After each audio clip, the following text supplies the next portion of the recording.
La inteligencia artificial, o IA, ha sido creada por científicos. Está compuesta por un soporte físico-químico, el hardware. Ella no almacena información con significado, conserva datos y los recombina conforme a algoritmos programados con intención determinada por parte de la inteligencia orgánica, OIO. Los programas son realizados con lenguajes especializados, son el soporte lógico o software. Por su parte, la I.O. posee un hardware físico-químico y biológico. Ella siente corporalmente, cobra conciencia de sí y del entorno, lo describe y lo pondera, se emociona, centra su atención, produce deseos, valores axiológicos, juicios, temores, decepciones, esperanzas, decide metas y engaña, ama y odia, planifica voluntariamente su vida en sociedad, calcula y anticipa acontecimientos, aprende, se autocorrige, se autogobierna, confía o desconfía de sí misma y, muy importante, cambia todo lo anterior en virtud de su neuroplasticidad y con base en su autoprogramado software. El modelo neuropsicopedagógico. Preséntanos. Hola, ¿qué tal? Buenas tardes. Bienvenidos a todos. En nuestro programa, ya no sé qué número somos, Neurocine Club, analizando nuevamente la película de La Sustancia. Muy bien. ¿Qué vimos? ¿Quién empieza? ¿Quién empieza? ¿Quién? Ok, Sale. esta vez yo. Como ya es la segunda vez y hemos visto unas 5 veces por lo menos en mi casa, su casa, la película, me surgieron un par de dudas que anteriormente no las había pasado más bien por alto, en relación a la trayectoria de Elizabeth y de Sue, que son la misma persona, pero es la misma persona en diferente edad que llega al éxito, pero en ninguna parte de la película yo vi que lo compartiera con nadie. Esa es la duda que me surgió. ¿Para qué tanto trabajo? ¿Para qué tanto esfuerzo? ¿Para qué tanto glamour? Podemos ver en la película un super departamento, la actriz impecable, tiene un accidente automovilístico en un supercarro, pero ¿con quién comparte todo ese éxito que le llegó, que le costó la vida literalmente a ambas chicas? Obviamente lo comparo con el estilo de vida del mexicano, de la mujer mexicana común, y en este caso me pongo yo, o sea, son muchos años de trabajo, es comparado con la vida de Elizabeth. Es una mujer de edad promedio que ha trabajado mucho, pero bueno, es abismal la diferencia. Pero yo no vi en ella las alegrías y los pleitos y los subes y bajas que yo tengo con mi familia cada que nos reunimos, pero que compartimos éxitos, aunque sean pequeñitos. No sé si me desvíe de lo que es en sí la historia de la película, pero ¿para qué quieren tanto éxito? ¿Para qué crecer tanto si no lo comparten con nadie? O si de eso trata la vida, solo trabajar para mí, primero yo, después yo y al último yo. Entonces, yo he estado equivocada toda mi vida. Tómala. Ok, ¿qué más viste? ¿Qué más Nada viste? más hasta ahí. Eso me explotó la cabeza. Porque ya no vi la misoginia y el sexismo. Y no, yo vi para qué batallar tanto, para qué todo eso, si a final de cuentas no lo compartió con nadie. ¿Para qué querer tanto si estaba sola? A mí no me sabe eso, en lo personal. Perfecto. Ya si quieres comentar algo, Los vuelvo a interrumpir. adelante, por favor. Gracias. Bueno, a mí me parece que es una película que maneja muchos simbolismos. Y desde la narrativa de la protagonista, la única protagonista, no importa que se cinda, que se divida en dos, en su narrativa no es importante, no tiene peso el compartir. Ella no se narra no existe esa carencia desde mi perspectiva en su mapa vivencial. Es otra la historia que se narra, más digamos, más presente, más de acuerdo al momento histórico actual, donde el amor es líquido, donde las relaciones no se viven ni se sienten como en otro tiempo. O sea, su marco de referencia es completamente distinto a lo más actual. Hoy es lo plástico, lo que tiene gratificación inmediata, la belleza, la edad, lo viejo no sirve, es desechable. Vales, tienes un valor monetario, no un valor por ti. Y por ti es un decir, porque pues, no hay un ente como personalidad, está todo el tiempo transformándose. Pero bueno, eso es lo que yo vería. Una película que está, más allá de si está bien actuada o no, que eso a mí se me hace que no. Bueno, no soy profesional en el análisis del cine, pero en la temática se me hizo muy interesante por cómo aborda esto del ser desechable. Si eres vieja, ya no sirves. Si no tienes valor monetario en tu hacer y en tu forma de estar en el mundo, no tienes razón de estar ya. Comentaste que ya no tiene valor. Ajá, valor monetario ¿Para quién? para la Si sociedad. no hay un entorno. ¿Y quién es esa sociedad? Porque yo a ella la vi enteramente sola. Sí, para la sociedad actual, dependiendo pues la cultura. En términos generales te podría decir que a nivel mundial, pensando en la globalización, ya no es por regiones, es como una tendencia universal, digamos, actualmente.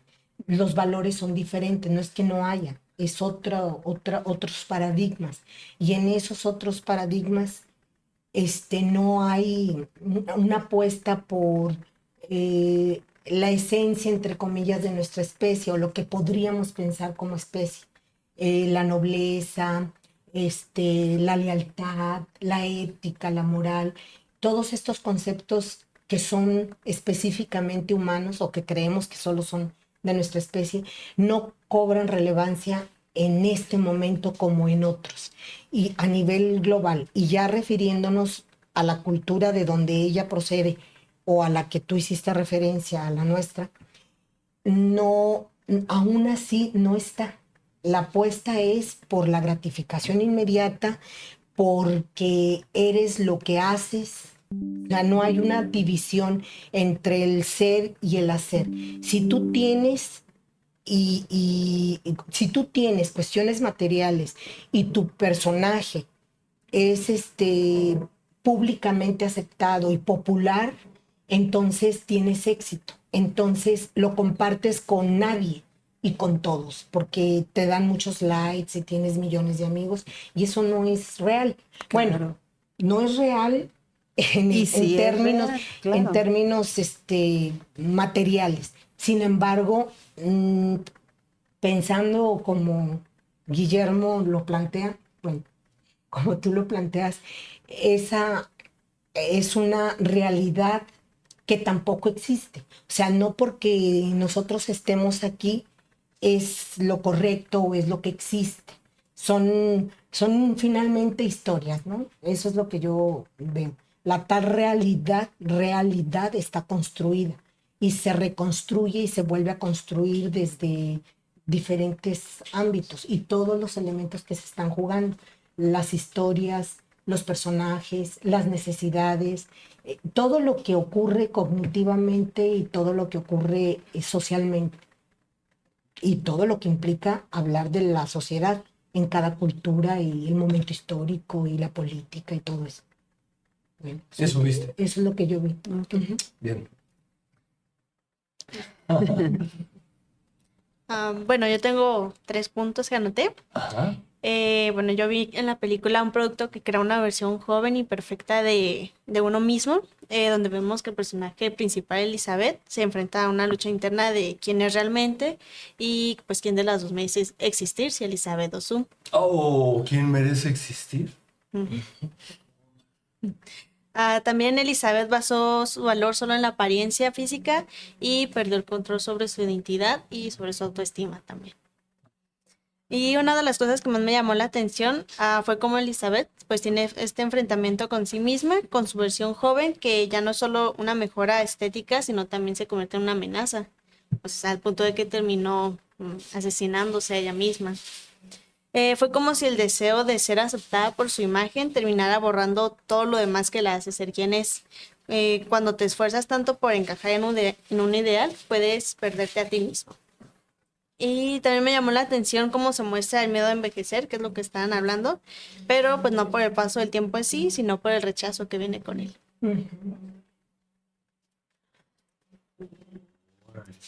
Y ya. ¿Algo más? ¿Nada? Pues nada más un detalle, que esto aplica más hacia la mujer que hacia el hombre. Lo que estamos viendo está presente en cualquier ser humano, pero particularmente lo sufre más, paga el precio más elevado el hecho de ser mujer, porque en cuestión de la estética, en cuestión de ser vista como producto en el mercado, para ser consumida, cosificada, el hombre, el masculino, no tiene tanto ese conflicto en este tiempo sobre todo, y sí la mujer. Y esto como que se enfatiza más conforme va pasando el tiempo, es como más marcado. Es lo que yo veo, ¿no? Ok. A ese punto es al que yo me refería, verse bien para quién. Estás hablando de una Elizabeth que es una mujer perfecta, tiene una edad peligrosa y complicada para las mujeres. 50 años, ninguna mujer quiere esos 50 años porque implican empiezan a salir cosas que no deben, todos los cambios del mundo los empieza a recibir una mujer de 50 años. ¿Para quién se quiere ver bien? La sociedad, que a final de cuentas, ¿quién es la sociedad para mí?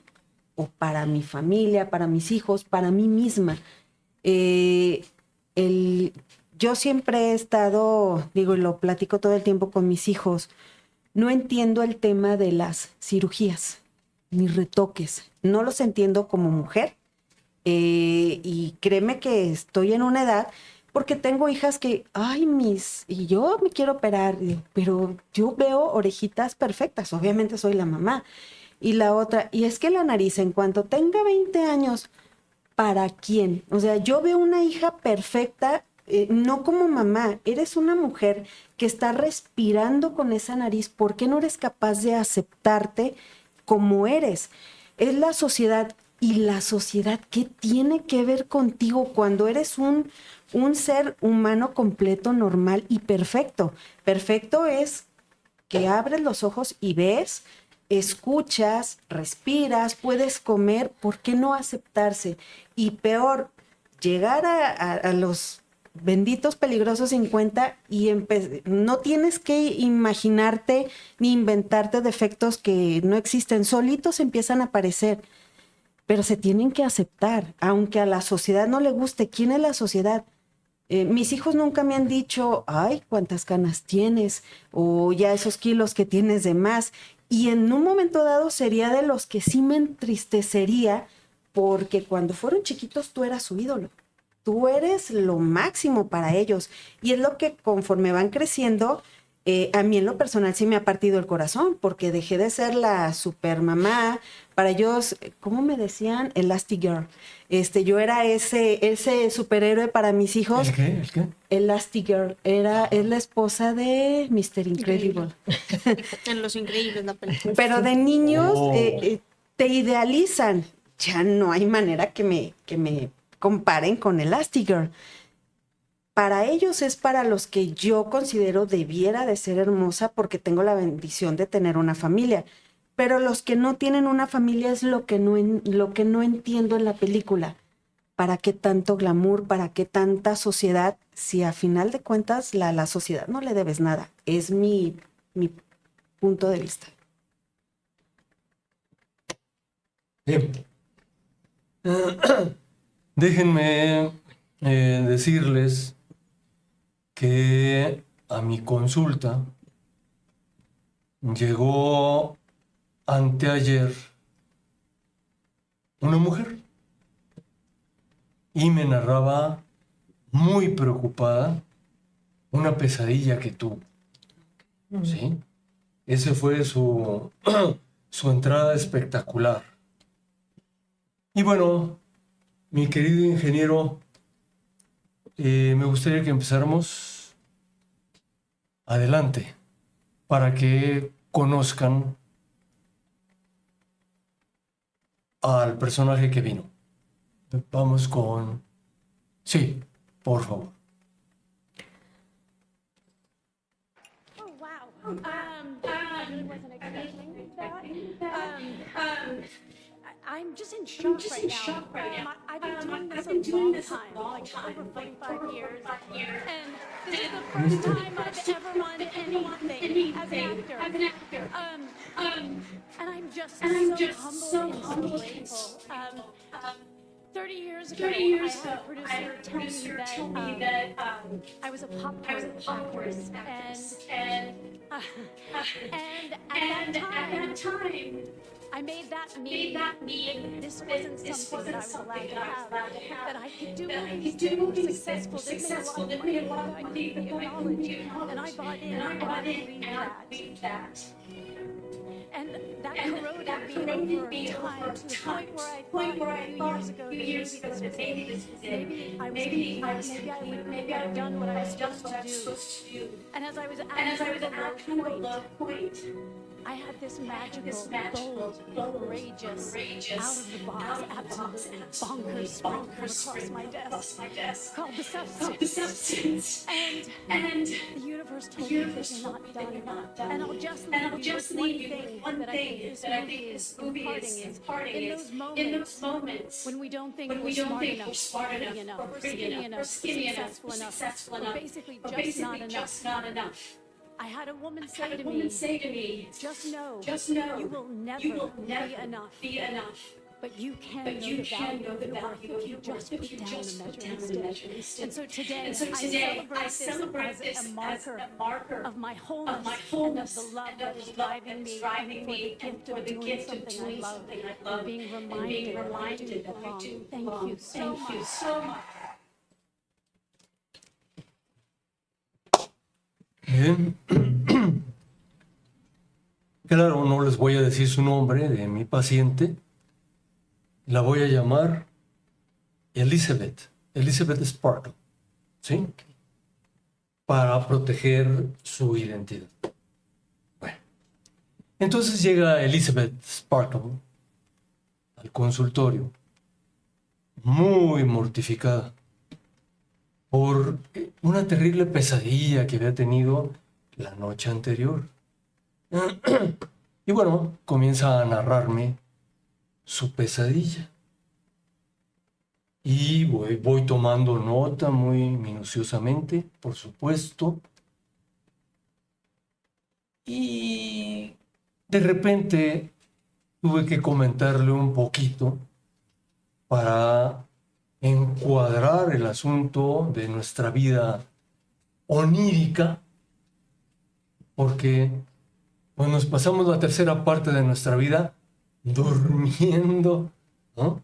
Qué cosa tan simpática, que me parece espantosa, pero bueno, y me parece espantosa porque a mí en lo personal, me gustaría estar haciendo muchísimas cosas más que dormir, pero bueno, sí lo disfruto. Bien, entonces de repente le tuve que comentar por qué, para qué dormimos. Y sucintamente quisiera, ingeniero, que más didácticamente podamos ver este asunto del dormir, por favor. Y bueno. Todos sabemos que necesitamos dormir. ¿Te has preguntado alguna vez por qué dormimos?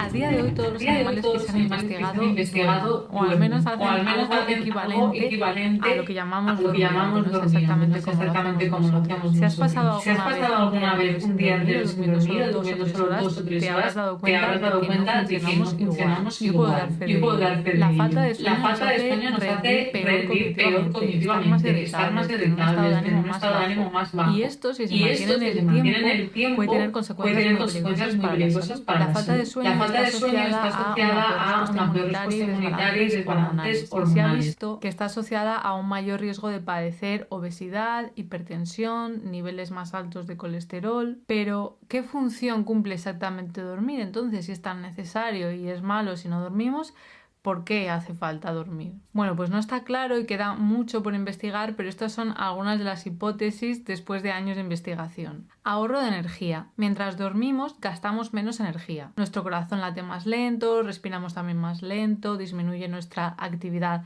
gastrointestinal. Se calcula que ahorramos unas 134 kilocalorías mientras dormimos, que tampoco es que sea mucho, pero se cree que esta energía que se ahorra por disminuir algunas de las funciones básicas, vitales que hemos dicho, de la respiración, los latidos del corazón, etc., se utiliza para otros procesos que se llevan a cabo durante el sueño, como aumentar la función del sistema inmunitario o la plasticidad sináptica. Y hablando de sinapsis, por cierto, si sois nuevos en el canal y no tenéis claro qué es, podéis ir a ver el vídeo que hice sobre ello, pero así, de manera general, es la conexión entre neuronas. Pues bien, ya que estamos hablando de neuronas, vamos a hablar del cerebro. Una segunda función que se cree que puede tener dormir es consolidar recuerdos. Y es que dormir es bueno para la memoria. Se cree que puede tener que ver con esto que comentábamos antes de la plasticidad sináptica, que es la capacidad de formar nuevas sinapsis, fortalecer o debilitar las existentes o directamente eliminarlas. Algunos científicos proponen que dormir es el precio que pagamos por la plasticidad de nuestro cerebro, que es esa capacidad de adaptarse, de moldearse según el ambiente.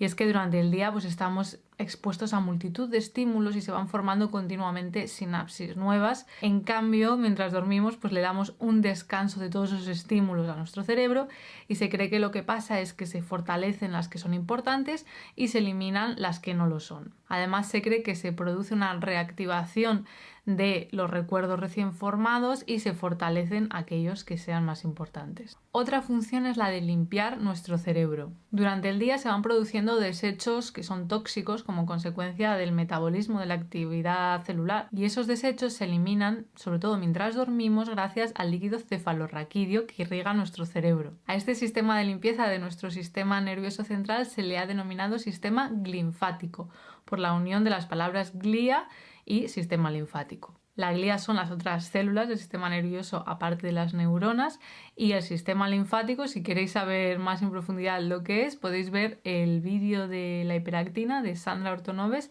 que tiene sobre el sistema linfático, que lo explica muy bien. A grandes rasgos, el sistema linfático, este sistema que comento que limpia nuestro cerebro, es una red de vasos que llevan líquido cefalorraquídeo hasta el espacio entre células en nuestro cerebro, gracias en parte a los astrocitos, que son un tipo de células de la glía. Y en ese espacio entre células se produce un intercambio de fluidos y se recogen productos de desechos del metabolismo, que se sacan del cerebro para que no produzcan ningún tipo de daño. Y como decíamos, este sistema linfático es especialmente activo mientras dormimos, por lo que es muy importante. Además, se ha visto que elimina proteínas como la beta-amiloide, que es una proteína involucrada con la enfermedad de Alzheimer, por ejemplo. Estas no son las únicas funciones de dormir, pero por lo menos son 3 que se han investigado bastante y parece ser que son así. Así que nos quedamos con ese mensaje. Dormir nos ayuda a ahorrar energía, a consolidar nuestros recuerdos y tener mejor memoria y a limpiar nuestro cerebro. Así que ya sabéis, es súper importante dormir. Evidentemente, si tenéis problemas de sueño, no es vuestra culpa, podéis acudir a un profesional de la salud para que os ayude a solucionarlo, pero si estáis perdiendo sueño porque os da la gana para trabajar más, estudiar más, porque estáis jugando a videojuegos o con el móvil hasta las tantas, pues que sepáis que no merece la pena, que es mucho mejor dormir para estar frescos, descansados y prevenir enfermedades. Si os interesa este tema, hace poco salí en el canal de Science Track junto con Javier Santaolalla.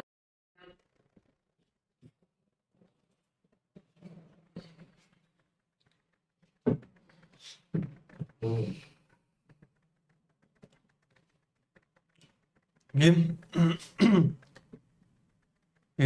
Fue un poco de lo que abordamos ahí para explicarle por qué, para qué dormimos.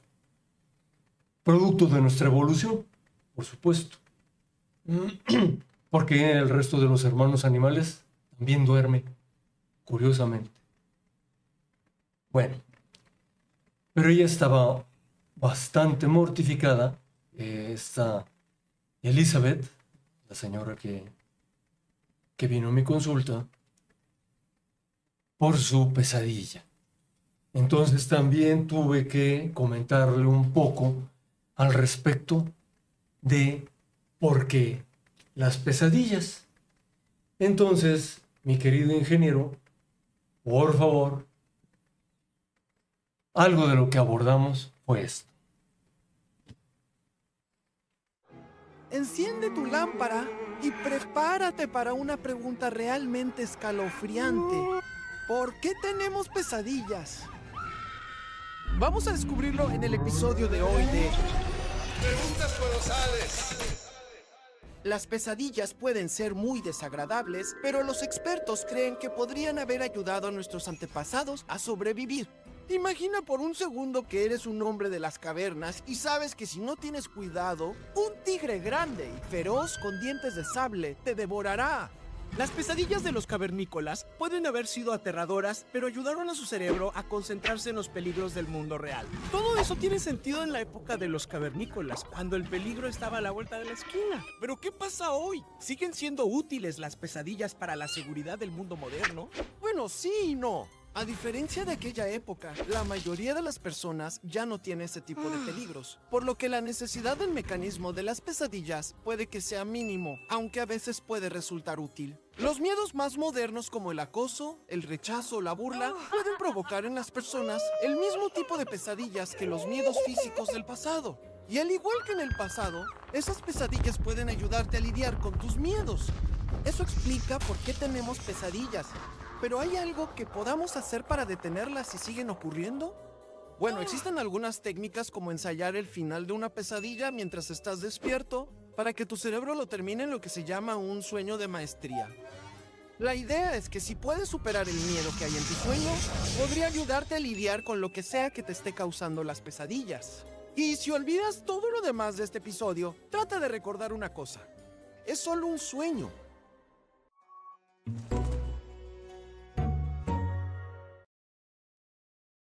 Entonces, una vez planteándole todo esto para que al mismo tiempo se fuera tranquilizando y pudiera comprender por qué los seres humanos, las inteligencias orgánicas humanas, estamos necesitadas, ávidas. No podemos existir sin comprender lo que nos pasa. Tenemos que explicarnos. ¿Sí? Es como, no sé si han visto esa tira cómica de alguien que está en su departamento y en el piso de arriba, todas las noches, la persona que vive arriba, a la hora de dormir, pues hace lo necesario y finalmente quita un zapato, lo tira, quita el otro zapato, lo tira y se recuesta. Y la persona de abajo escucha todo. Y un buen día resulta que escucha la persona de abajo un zapato caer y claro, está esperando pues que caiga el otro, ¿no? ¿No? Lógico. No tenemos 6, tenemos 2. ¿Sí? Y no cae el zapato. Y en la tira cómica el sujeto está atento.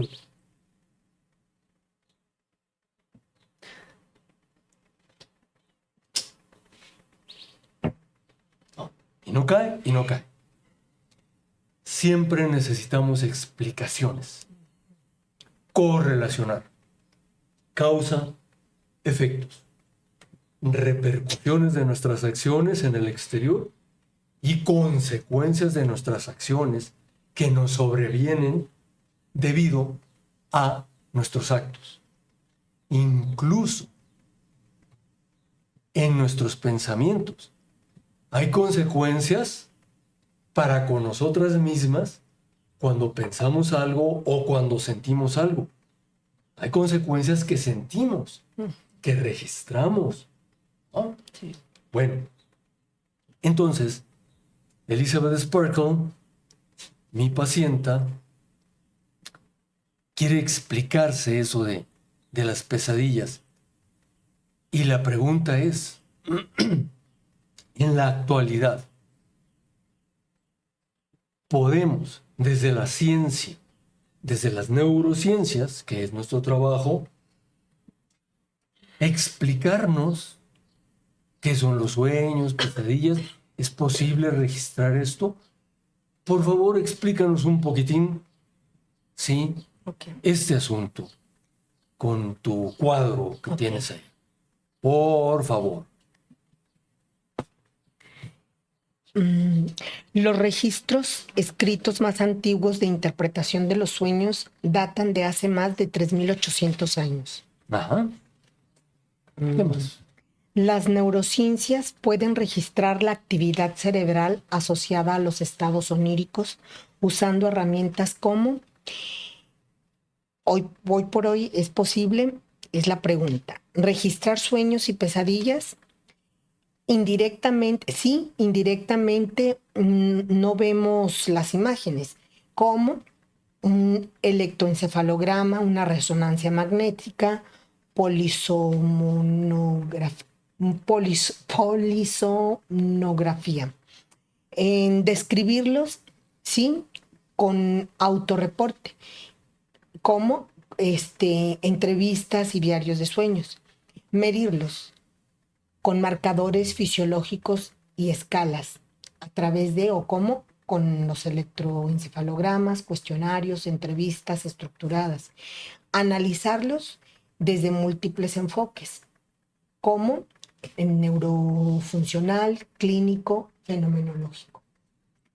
Es decir, sí podemos, en la actualidad, hacer registro de lo que no se ve, que son nuestros procesos neurocognitivos que estamos almacenando en la memoria, que estamos razonando, que estamos ideando, ¿sí? Nuestros procesos creativos, no los vemos. Luego entonces, algunas corrientes no lo quieren registrar como conductas, porque no se ven a simple vista, a ojos vistas, no. Sin embargo, tenemos maneras de... ya nos están avisando que sí es posible, ¿verdad? Gracias. Correcto. Entonces, sí es factible. Y podemos ver estos procesos ocultos.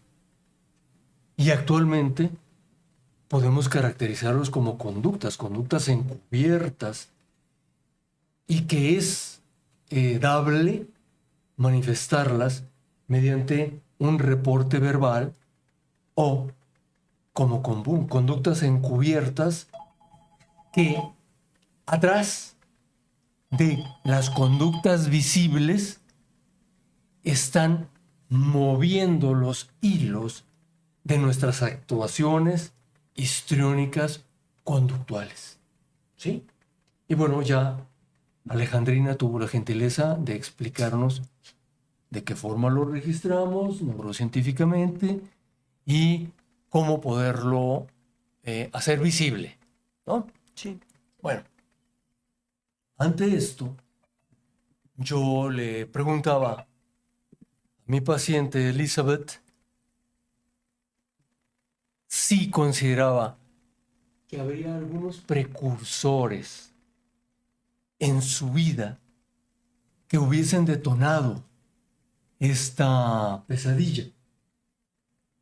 Y ella me mencionó a estos como precursores. Ingeniero, por favor, nos ilustras con... mi paciente me hablaba de un video de un ajolote que vio, ¿sí? Y 2, 3, 4 cosas más que fueron las que ella considera que fueron precursoras de esa tremenda pesadilla que vivió. Por favor, ingeniero. Este animal es tan increíble que si pierde parte de su cerebro, puede hacerlo crecer de nuevo. Estamos hablando del ajolote, una criatura endémica de México, que parece sacada de un experimento de ciencia ficción. A diferencia de cualquier otro vertebrado, el ajolote puede regenerar órganos completos como su corazón, extremidades y, lo más sorprendente, partes de su cerebro y médula espinal. Esto significa que si su sistema nervioso central es dañado, en lugar de morir, su cuerpo simplemente empieza a reconstruir lo perdido. Científicos han estudiado este proceso y han descubierto que las células del ajolote pueden regresar a un estado similar al embrionario. Desde ahí, se reprograman y vuelven a crecer en la zona afectada, como si fueran piezas nuevas. Pero eso no es todo. Mientras un humano necesita años de estudios y aún así no puede recuperar una extremidad, el ajolote puede hacerlo en pocas semanas y sin cicatrices. Este pequeño animal tiene un sistema inmune especial que evita el rechazo celular y permite una regeneración perfecta. Hoy en día, muchos laboratorios lo estudian con la esperanza de aplicar ese mismo mecanismo en humanos. ¿Te imaginas que un día podamos regenerar órganos perdidos igual que este asombroso animal? Bien.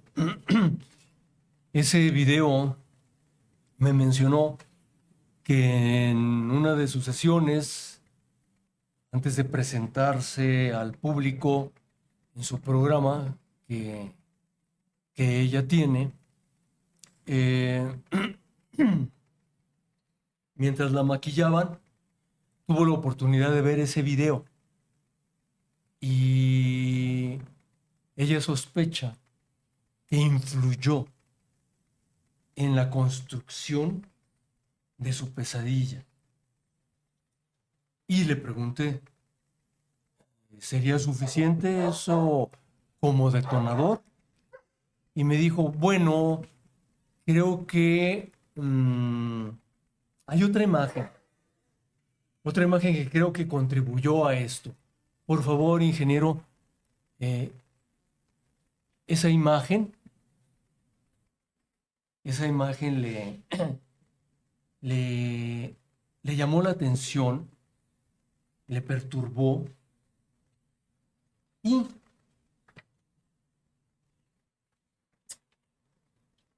junto con esta imagen, que era curiosamente de el internet, esa imagen, y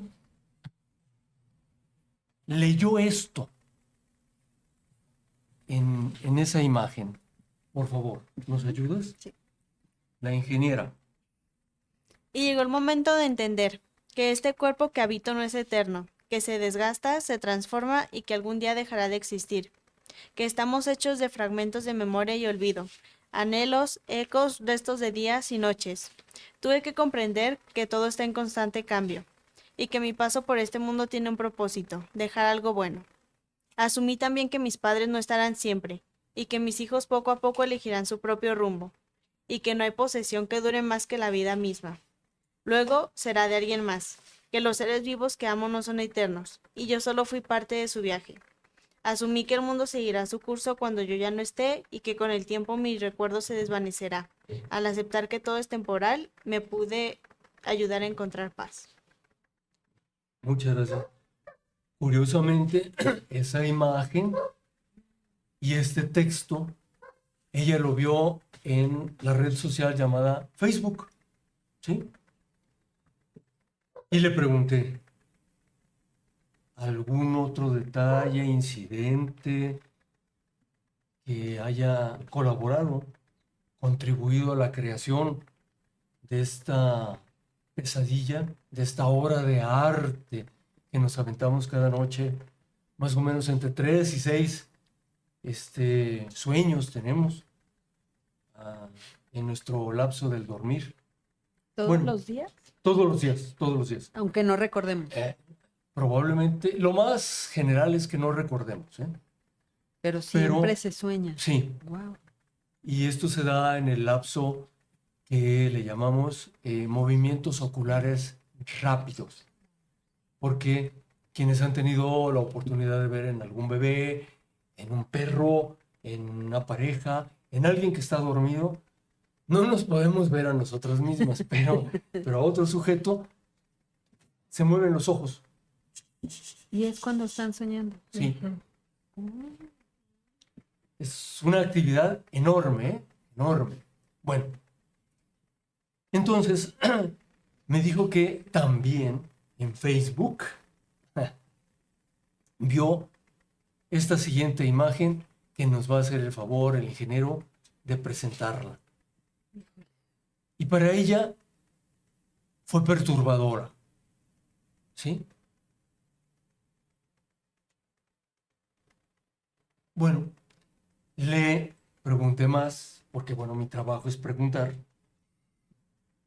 si había algún otro elemento que hubiese contribuido. Y me dijo, sí. Una entrevista en una premiación de una colega mía a la hora de recibir un premio, y creo que eso también contribuyó muchísimo a la elaboración de mi pesadilla. Por favor, ingeniero, lo de su compañera, el video de Meryl. Well, that was for King Kong. Not for the King. girl. Yeah, for the girl. She's very good. That was Dino De Laurentiis Sr. And his son had seen me in a play. Lauren, he had this amazing office that looked all over Manhattan, and he was back there. And I walked in, and his son was sitting there, very excited that he'd brought in this new actress. And the father said to his son, in Italian, because I understand Italian, he said, "Che brutta." You know, why do you bring me this ugly thing? Whoa. Yeah. Very sobering, you know, as a young girl. So I said to him, "Mi dispiace molto, you know, but I understand what you're saying. I'm sorry I'm not beautiful enough to be in King Kong."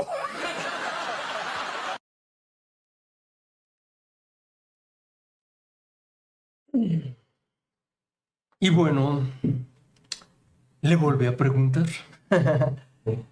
¿Algún otro elemento, idea, pensamiento, situación que haya contribuido, que usted considere que yo debo de saber? Se queda pensando y me dice, sí, creo que sí. Hay otra imagen. Por favor, ingeniero.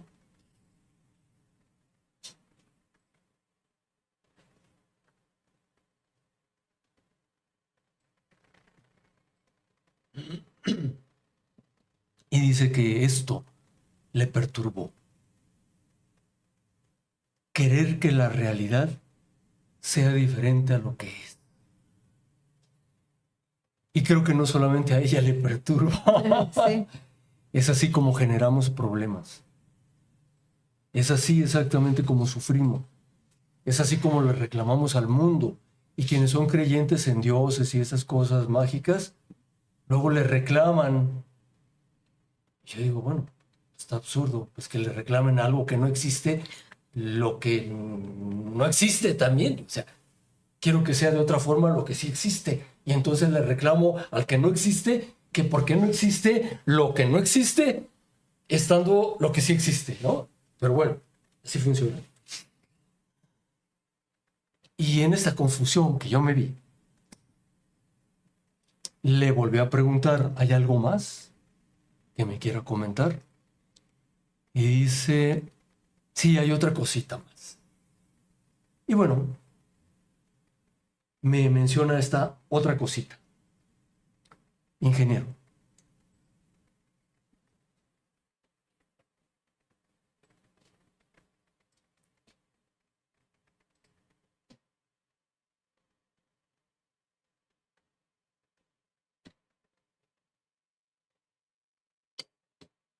esta cosita son palabras, porque es lo que manifestamos, es con lo que nos edificamos como seres humanos. Claro, habrá quien me diga, no, desde el no nato ya es un ser humano, bueno, para ti. Pero empiezo a construirme como humano a través de un lenguaje, por medio de un lenguaje. Es que comienzo a tener significados de el mundo. Le puedo nombrar mamá a un bulto que está allí. Le puedo nombrar papá a otro bulto que está allí. Y puedo nombrar cosas.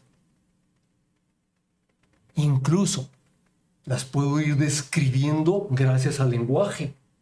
Si no tengo lenguaje, no puedo hacer eso. ¿Sí? Por eso es crucial el lenguaje en los seres humanos. Y hay otros hermanos animales que también pueden entender el lenguaje humano. Bueno, las lenguas humanas, los lenguajes, porque son muchos. ¿Sí? Y le vuelvo a preguntar a mi paciente Elizabeth. ¿Hay algo más? Dice, no, ya, doctor, ya con eso. Creo que esto contribuyó a mi pesadilla. ¿Okay? Y así es como nos metimos en este enjuague. Vimos una pesadilla de una paciente mía que duró 2 horas 17 minutos en la pantalla, pero nuestras pesadillas, nuestros sueños son muy breves, ¿no? Pero a nosotros nos parecen eternos si son pesadillas, o sumamente fugaces si es un sueño dulce, delicioso. Pero bueno, para ella fue una pesadilla y llegó bastante perturbada y hasta me menciona un diagnóstico. ¿Es que será que tengo un trastorno dismórfico corporal? ¡Ah, caramba! ¡Qué bien informada anda usted, oiga! Es que en internet yo vi... ¡Ah! Lo de internet, claro. Sí, ya practicamos medicina por internet, Sí. ¿no? Y sí, la gente se perturba extremadamente. Se conmociona y hace sus diagnósticos y ya anda comprando su féretro y todo porque lo vi en internet que está a punto de morirse por lo que leyó, ¿no? Bueno. Pero bueno, como fue una ensoñación de esta naturaleza, pues procedimos de manera rigurosa a analizarla. Sin embargo, si me permiten, quiero hacer un ejercicio. Las preguntas fueron dirigidas para mi paciente, que yo suelo decirle pacienta o paciento. Pero me gustaría que hiciéramos el ejercicio procediendo con esta forma de analizar una pesadilla, un sueño cualquiera, pero analizarlo metódicamente, ¿sí?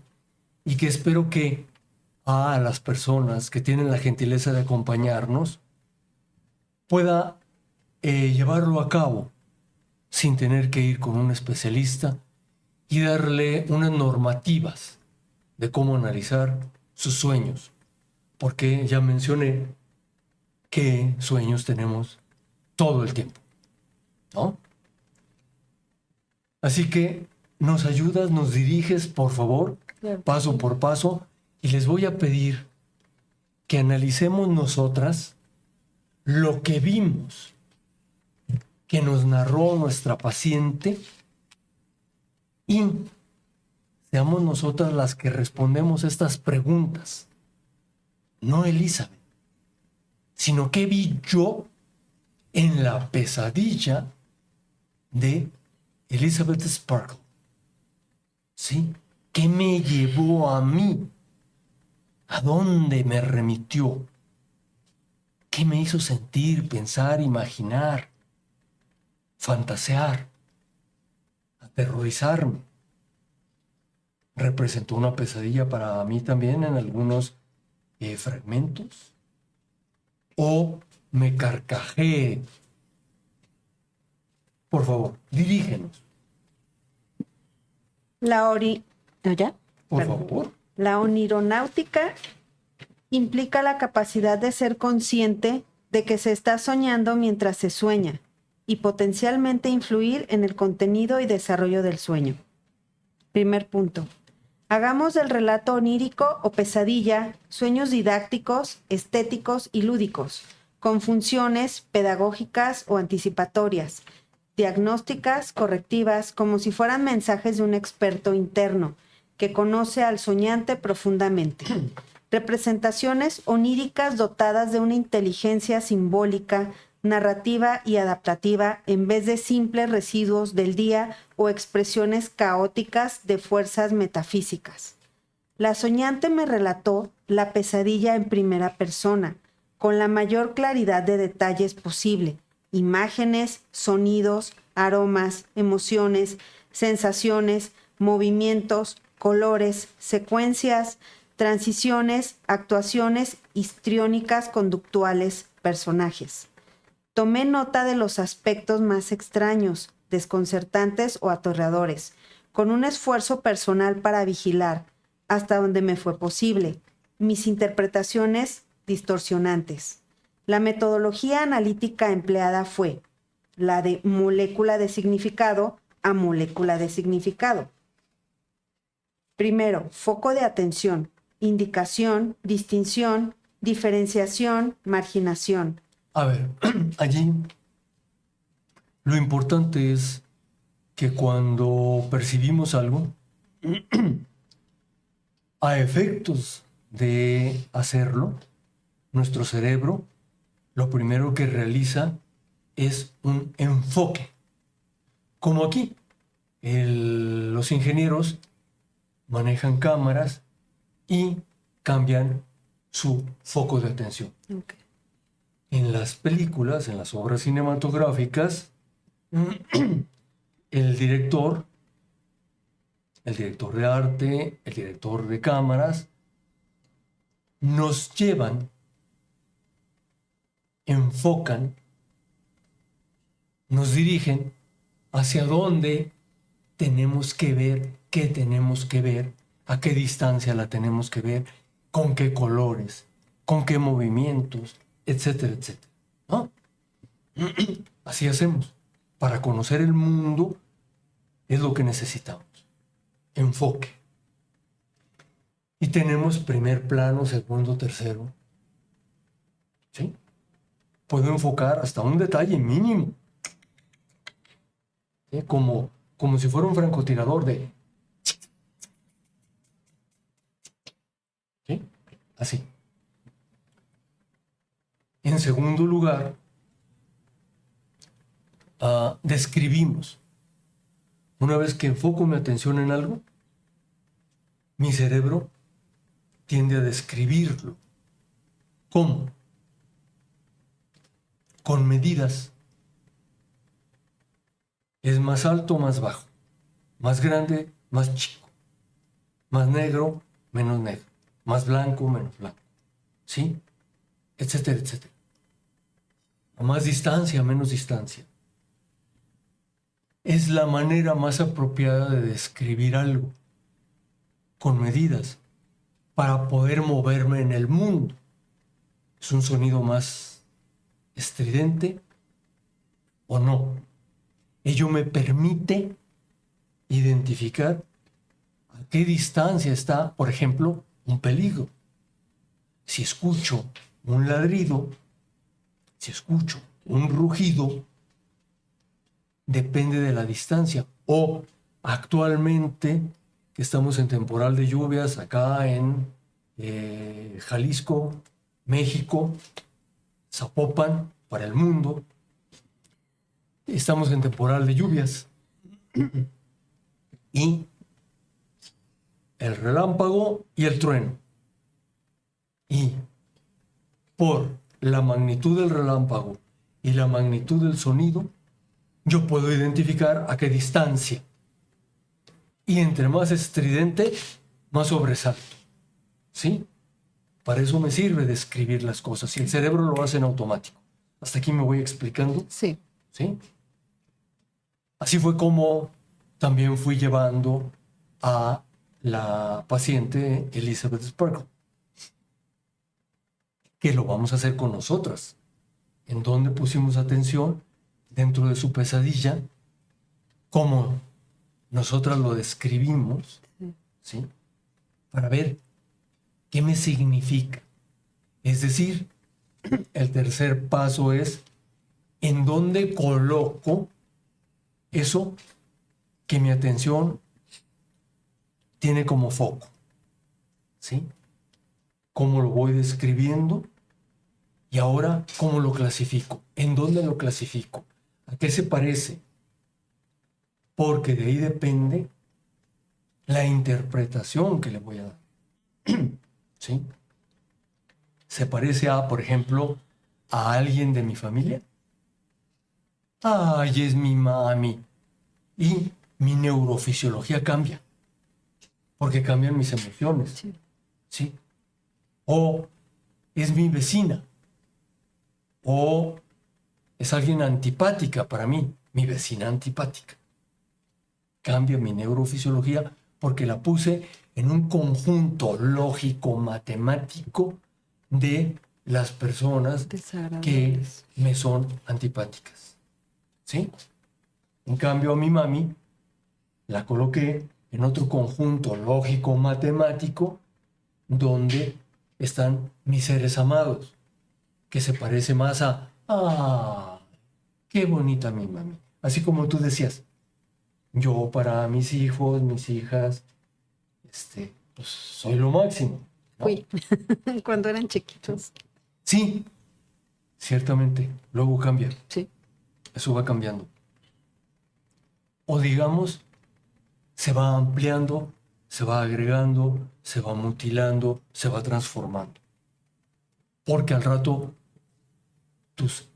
tu hijo y tus hijas van a incluir en ese de, ay, mi mami, conectan afectos, abren otras carpetas, otros conjuntos lógicos matemáticos, y están mis amiguitos, mi pareja, ¿sí?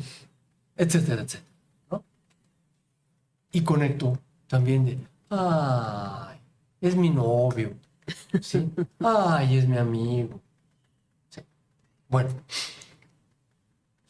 Y por último, en esta llamada molécula de significado, donde primero centro mi atención, luego describo con medidas patrón y luego clasifico enseguida. Tasación axiológica. Taso axiológicamente. ¿Qué valores éticos, estéticos, filosóficos le pongo a eso? ¿Sí? Mi mami me representa refugio. Mi mami me representa calidez, belleza, qué sé yo, ¿no? Tranquilidad. O miedo. ¿Sí? Me aterra de repente, mi mami, qué sé yo, ¿no? Entonces le pongo valores. Y con estas moléculas de significado, unidas una con otra, a la velocidad de milisegundos, porque también mi foco de atención va variando, porque estoy escaneando el mundo, yo voy procesando en milisegundos moléculas de significado. Donde pongo atención, cómo lo describo, dónde lo clasifico y qué valores le pongo, ¿sí? Cómo los tazo. Bueno, así es como yo les voy a pedir que recuerden en la pesadilla que nos narra Elizabeth Sparkle en dónde fue poniendo su foco de atención, su cerebro, ¿sí? Para que nos digan qué les pasó a ustedes. Porque lo que le sucedió a mi paciente ya lo vimos. Pero ahora, ¿qué nos sucedió a nosotras? ¿Sí me explico con el ejercicio? Sí. Por favor, continúa dirigiéndonos, si eres tan amable. El ejercicio para nosotras como intérpretes. Identificación del conflicto. ¿Qué fue empleado como material didáctico para el aprendizaje aleccionador? ¿Cuáles son los núcleos de tensión dramática que estructuran la pesadilla? ¿Cuáles son los conflictos centrales? Formulado como una pregunta de investigación autoexploratoria. ¿Qué asunto personal está representando esta pesadilla desde una lógica de advertencia, autoaprendizaje, autocorrección o autocontrol? ¿Ok? Caracterización de los elementos. Perdón. Ok. Para que la pesadilla no solamente sea un autodiagnóstico de un trastorno de dismorfismo corporal o de angustia, que nos sirva. Saquémosle jugo a las pesadillas, saquémosle jugo a nuestros sueños, saquémosle jugo a nuestros encuentros, porque nos habla de una sustancia. ¿Cuál sustancia? ¿Cuál? ¿Una sustancia podría ser una droga? Posiblemente. Una sustancia podría ser otra droga más común que es el alcohol. Otra sustancia podría ser los azúcares, las grasas. Sí. Otra sustancia podría ser mi pareja, mis hijos, el amor, el odio. El odio podría ser otra sustancia con la que me engancho, que me puede provocar todos estos trastornos. ¿Cuál es la sustancia? Un estilo de vida. ¿Un estilo de vida, una aspiración, un anhelo? ¿Un propósito? ¿Una costumbre? ¿Un trastorno obsesivo compulsivo? ¿Sí? Dicen los grandes expertos. ¿Sí? ¿Qué? ¿Cuál sustancia? Ella se la representó de esta manera, con todas sus consecuencias, con todas sus peripecias. Una sustancia color verde fosforescente. Por ejemplo, a mí, yo veo eso y dicen que me la tengo que inyectar. Óyeme. ¿Qué veo? ¿Cómo lo describo?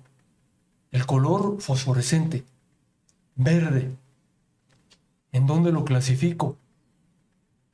En lo que se le pone a los vehículos. Anticongelante. Como anticongelante. No manches, güey. O sea, y dice que en las instrucciones que me lo tengo que...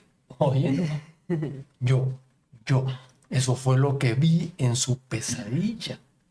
¿Sí? Y como especialista, tratando de mantenerme lo menos prejuiciado posible. ¿Sí? Escucho la pesadilla de ella. Sin embargo, sé que eso me está aconteciendo a mí. Y yo debo de frenarlo como especialista, mis propios terrores, mis propios gustos, mis propias angustias, porque mi paciente Elizabeth Sparkle no viene a mí para analizarme a mí, viene para analizar su pesadilla. ¿Sí me explico? Sí. Pero aquí estamos para analizar allá y aquí, a nosotras. ¿Voy bien? Sí, sí. ¿Me explico? Sí. ¿Por qué me aterra inyectarme eso? Porque yo en lo personal me rijo por los conocimientos científicos. Es lo que pretendo, es lo que me exijo a mí misma, ¿no? Y pensemos en los medicamentos. Tómese esto. Oh, estoy en el hospital. Los medicamentos. Imagínense si la ciencia no se hiciera cargo de ello. Medicamentos que han sido probados hasta el momento de forma infortunada, trágica, primero con hermanitos animales y luego también de manera trágica con seres humanos. Se les paga, los laboratorios les pagan para hacer ensayos clínicos. A los hermanitos animales no se les paga, se les aterra. ¿Sí? Bueno. Entonces, ¿qué sería de nosotras consumiendo, como por ejemplo estos productos milagro, que no tienen mayor procesamiento metodológico, de vigilancia científica, medida? Tómeselo y va a ver que para mañana usted va a hacer otro. Ahí están en internet. Sí. Sí, te tocan a la puerta y se lo enviamos a su casa. En 15 minutos lo tienen. Sí, y lo consumimos. De veras, eso debería de ser motivo de espanto. Pero no. Millones de personas caen en esto. Sí. O incluso medicamentos que han sido metodológicamente probados y aprobados. A alguien en lo particular le puede resultar altamente nocivo por una alergia, por ejemplo. ¿Sí? Porque su organismo sobrereacciona ante alguno o varios de los componentes de ese medicamento, que es medicamento. Medicamento que ha sido probado y nombrado como tal, como medicamento, porque surte un efecto que alivia algún padecimiento. ¿Me explico? Bueno, entonces, utilicemos como medicamento la pesadilla, a efectos de que nos sea útil. Preparemos un brebaje del cual podamos aprender. Un brebaje mental que nos lleve a aprender de eso que vimos. ¿Sí? Lástima que quienes tengan la oportunidad de vernos no están aquí a la mesa para participar, pero pueden hacerlo allá. Por eso estamos presentando una guía. ¿Sale? En donde ustedes pusieron foco de atención y qué les pasó. Yo ya les dije. Dentro de la pesadilla, yo como lo platiqué al inicio, yo vi miedo de Elizabeth al recibir las felicitaciones de los 50 años. Miedo a no saber qué seguía. No hubiera caído en esa sustancia si no hubiera sentido ese miedo, ese ahora que sigue para mí, y se fue por la vía fácil. ¿Cuál es la vía fácil? Inyectarse la sustancia, jugar con algo que no conoce. Escuchó las advertencias, pero aún así se arriesgó y no funcionó, no fue bueno. Para mí esa es la pesadilla, llegar a esa edad y no saber cómo tomarlo o cómo seguir. ¿Qué le aterró? ¿Qué le asustó? ¿Qué le movió a ella? Y como estamos en el ejercicio también de nosotras involucrarnos, Ajá. ¿A ti qué? ¿A ti qué te importa? ¿A ti qué te pasó? ¿Qué? Ella era perfecta, al menos para mí era una mujer perfecta. Bueno, Pero ella no se veía a sí misma perfecta. Quería, a lo mejor, como acababa de ser despedida, quiero pensar que su pesadilla es verse en el espejo con esa edad de mujer madura, haber regresado unos 10 años, 15 años atrás solamente. Dejar de ver el paso del tiempo en su piel. Y lo primero que se afectó fueron sus manos, creo, dos dedos, un dedo. Uno solo que era como de una abuelita de 80 años y sus manos eran perfectas de una mujer de 50 años. como de 120 Sí, años, cabrón. entonces su pesadilla, yo considero que ella misma la hizo. Sí, De ya- no ya haber, nos narró sí, por dónde andaba. de no haber ingerido esa sustancia, su vida iba a ser otra. ¿Dónde era perfecta? ¿Dónde tú viste la perfección en Elizabeth Sparkle, mi paciente? Cuando ve a su excompañero de universidad o de preparatoria y ella no lo reconoce, pero él es un admirador de ella desde la preparatoria y él le dice, Fred, sí, yo sé que no te debes de saber mi nombre y en la escuela no me hiciste caso, pero estás igualita, eres una belleza de mujer. Acepta, por favor, cuando tu agenda pueda y cuando te sobre tiempo, acuérdate de mí, y le da en un papelito y todavía lo tira de la manera más informal, pero fue alguien que le estaba diciendo lo grandiosa que era ella y no fue suficiente para ella. y a ti, ¿en dónde te pareció perfecta? Porque me dices, yo la vi perfecta. Mm, ¿En dónde enfocaste tu atención? ¿En dónde enfocas tu atención que te parece perfecta? precisamente cuando va a recoger la sustancia. Lleva un abrigo amarillo, va regia, va con un peinado perfecto, unos lentes. Se ve una mujer y definitivamente no de 50, es alguien de 40 y tantos, camina erguida con una seguridad que en realidad no tiene. Porque si hubiera sido tan segura como se ve o como lo transmite, como camina, no hubiera ido a recoger la sustancia. Va a recoger una sustancia que va a acabar definitivamente con su vida y con todo lo que era ella, después de que recogió los pedacitos de lo que le hizo el jefe, la manera en la que la despidió. Sufrió a lo mejor 2, 3 días en el departamento y tomó esa decisión, pero yo ahí la vi que no necesitaba nada. Para mí. ¿Ustedes qué? Bueno, partiendo de tu planteamiento y de lo que la compañera leyó, ¿a mí qué me pasó con la pesadilla o la película? Primero, haces la puntuación de lo que es el sueño, lo que son las pesadillas. Y narras, digo, voy a hacer esto porque me pasan cosas con lo que escucho. Luego narras lo que es para ti de molesto tener que dormir. O preferiría no dormir, No sí. dormir, ok, Sí, sí. como para aprovechar más. Sí, sí. Y curiosamente, yo me he hecho una pregunta al hacer tu comentario y a la lectura de ella y tu pregunta, me surge esto. Y me lo he preguntado antes.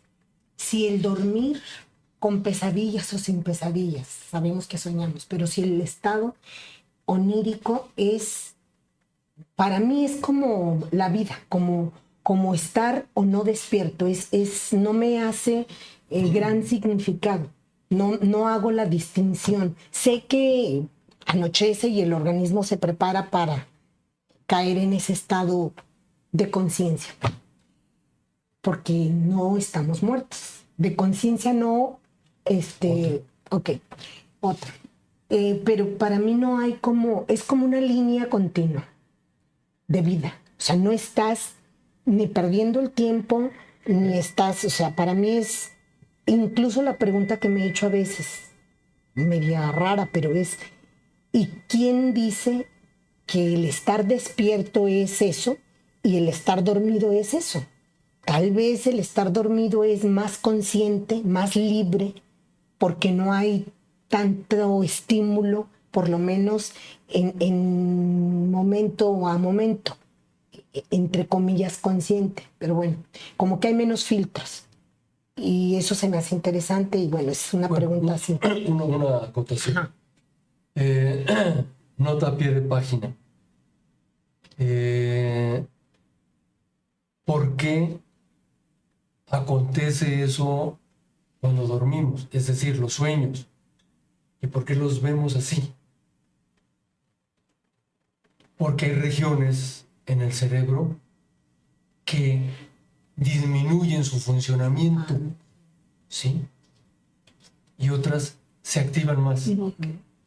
Por eso esta disparidad y por eso las representaciones y por eso no tenemos control, eso que tú llamas libertad, ¿sí?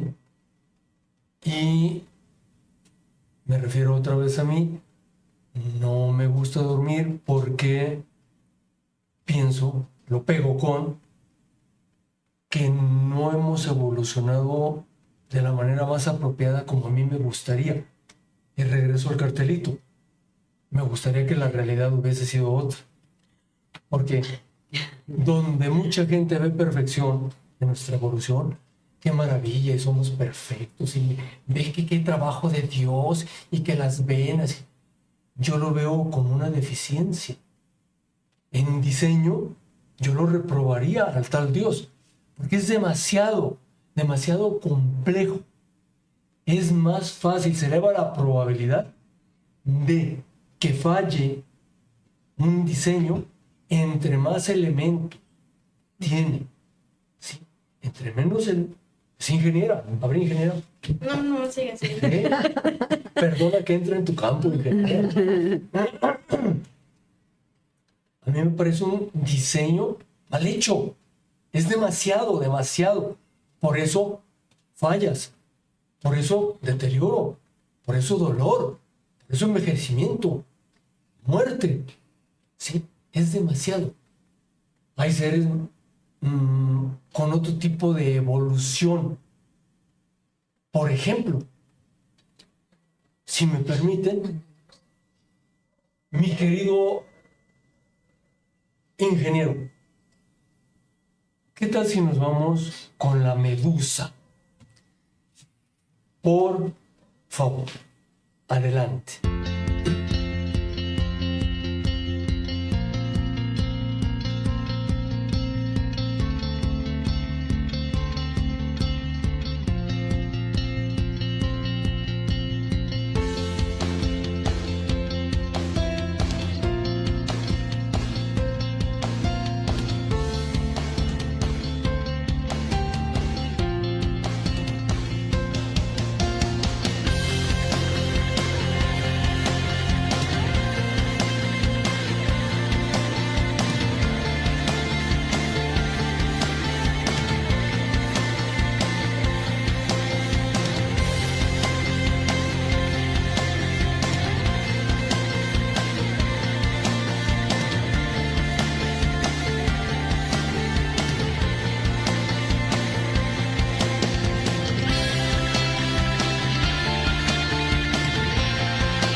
Tú dices,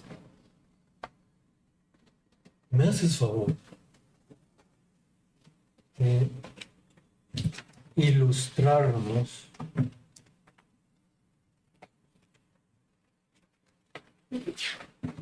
por favor? Este es un ser la medusa Turritopsis dorni, háblanos un poco de ella, por favor, ingeniero. La inmortalidad no es posible, pero sí lo que se llama amortalidad, la capacidad de estar vivo de manera indefinida, afirma María Blasco Marguenda, científica española especializada en el estudio de los telómeros y directora del Centro Nacional de Investigaciones Oncológicas. Un equipo de investigadores de la Universidad de Oviedo ha descifrado el genoma de la medusa. Usaron herramientas bioinformáticas y de genómica.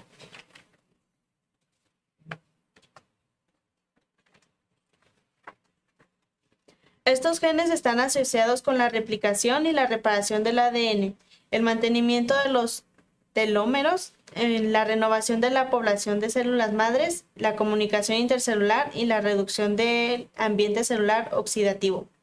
Lo más sorprendente ha sido ver con nuestros propios ojos cómo estas medusas, con unas condiciones ambientales determinadas, revertían en pocos días y se convertían en pólipos, explica a National Geographic la directora en Biomedicina y Oncología Molecular, Dido Carrero Muñiz.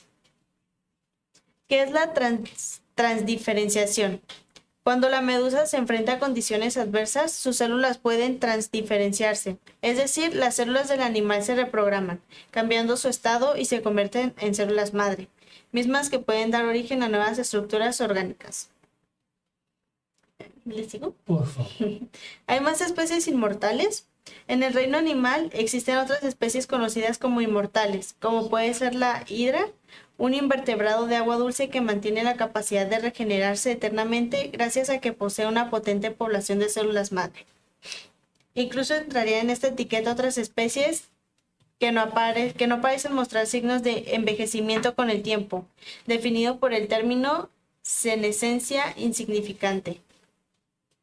Se cree que algunos peces, como algunas variedades de esturión y pez roca, y algunas tortugas terrestres, como la tortuga gigante de Aldraba o la de Galápagos, tienen una senectud insignificante. En 2018, un estudio situó a las ratas topo desnudas como el primer mamífero en desafiar la mortalidad. También en plantas y bacterias se observan ejemplos de inmortalidad biológica.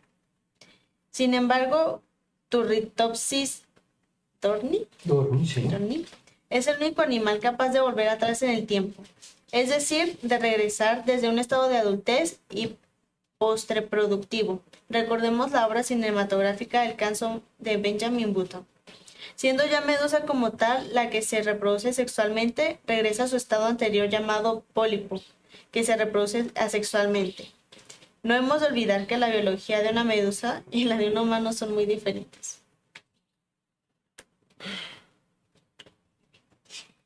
Es decir, hablaba yo de, a mi parecer,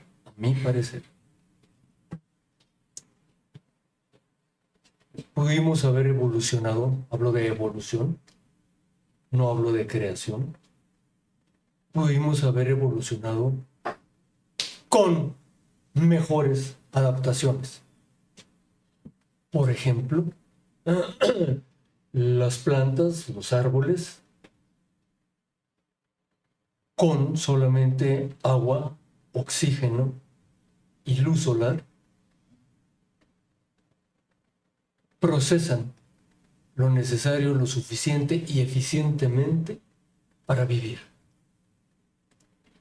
Claro, no tienen otras más características, pero ¿por qué no desarrollarlas como lo están haciendo mediante la ciencia para traer todos estos elementos que nos hacen falta y que yo digo que deberemos de contar con ellos porque no evolucionamos con todas las propiedades adecuadas? ¿Por qué no hacernos de esos elementos por medio de la ciencia, con adaptaciones? ¿Sí? Y ahí, repito, donde muchísima gente ve perfección, yo no la veo. ¿Sí? Yo veo problemas.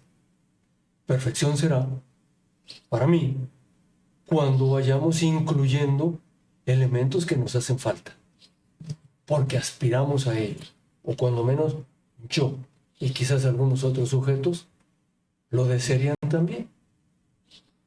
He manifestado entre cuates que en mi primera vuelta a mí me gustaría poder contar con 100,000 años de vida en la primera vuelta, porque tengo muchas cosas que hacer. Por eso también dormir me parece fastidioso, porque tengo muchas cosas que hacer. ¿Sí me explico? Sí. Pero bueno, esos son mis problemas mentales. El asunto es que sí hay seres que cuentan con eso. No estoy tan fuera de lo que sí acontece en este planeta. Perdón, adelante. A partir de lo que acabas de decir me surgió otra pregunta. Tal vez precisamente por la simplicidad de sus sistemas es que es más funcional, más adaptativo, más perfecto que el nuestro. Sería ideal que esa capacidad de regeneración que los lleva a algunos hasta la inmortalidad pudiera ser incorporada, desarrollada a nuestra especie. Sin embargo, si así fuera, yo me pregunto, ¿qué pasaría con la especie? ¿Qué pasaría? La sobrepoblación, o sea, digo, es como futurizar, pero me parece que sería altamente riesgoso y que el costo sería muy, Si muy... futurizamos ya estaríamos en otros planetas. Bueno, sería una opción, poblar otros lugares. ¿Qué Podría es lo que estamos haciendo? Podría ser. O sea, para mí, pues, las respuestas están en la ciencia, no en la metafísica, en los dioses, en las magias, Sí. cosas así, amuletos, no. La ciencia es la que nos va a permitir salir adelante. Y también nos permite generar más problemas, porque no sabemos manejarlo. Es por eso. Perdón, ¿quieres comentar algo más ustedes? La pregunta inicial fue, bueno, ¿qué nos pasaba a cada una con la pesadilla o la película de tu paciente? ¿Qué me pasó a mí? ¿Dónde puse el foco? Y creo, ya esta es otra fantasía más, que nos pasa a la especie en general.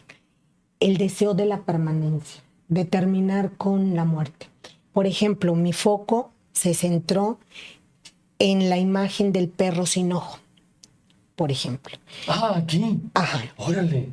En la película, en la última escena, donde ella de alguna manera se reconcilia con ella misma, aceptando lo que es, no lo que le gustaría hacer, aunque ya hubiera pagado el precio o lo estuviera pagando con su muerte.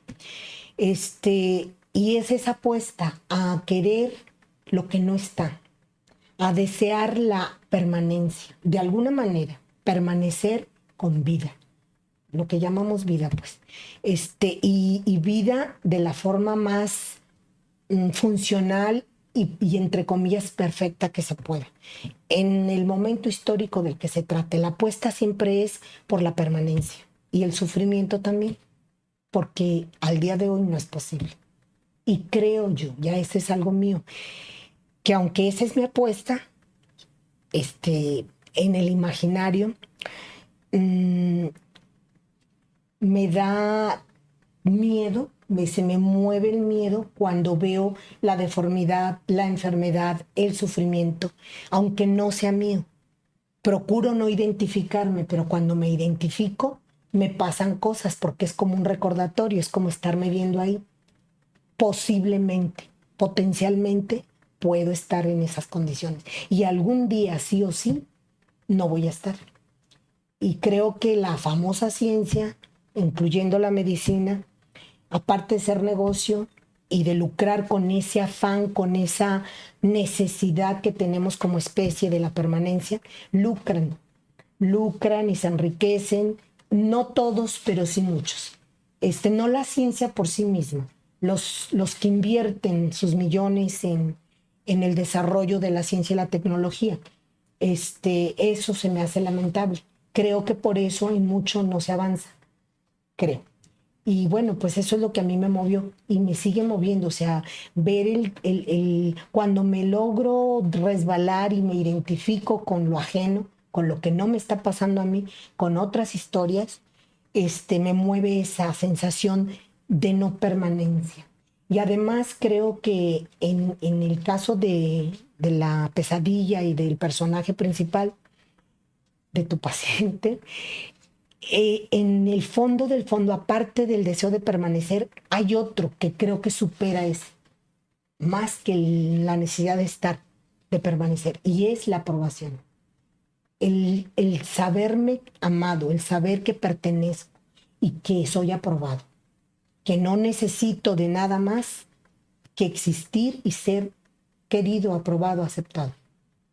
Por esa necesidad es que hay guerras, hay cirugías estéticas, hay mercadotecnia que lucra con todo lo que se puede comprar y vender.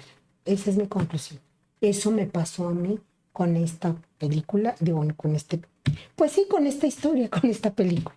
Y esta es la mía, es la que yo armo de esta otra. Ser aprobado. La aprobación al final, más que la muerte, es la aprobación, porque como que tenemos conciencia, aunque haya un rechazo, una defensa, tenemos como muy integrado, no lo recordamos siempre, lo evadimos, pero tenemos ya ahí el sello de que tarde o temprano no estaremos. Eso como que, bueno, sí, un día me voy a morir. Pero lo que no está completamente aceptado y no tendría tampoco por qué ser es el rechazo, la discriminación, la no aprobación desde el nacimiento a veces hasta alguna etapa de tu vida, no sé, el rechazo, la discriminación, la persecución, estas cosas. Eso sí no es como algo que integramos de manera natural. Siempre estamos apostándole a eso, desde el vientre, a que nos cuiden, a que nos aprueben, por lo menos los que nos engendran.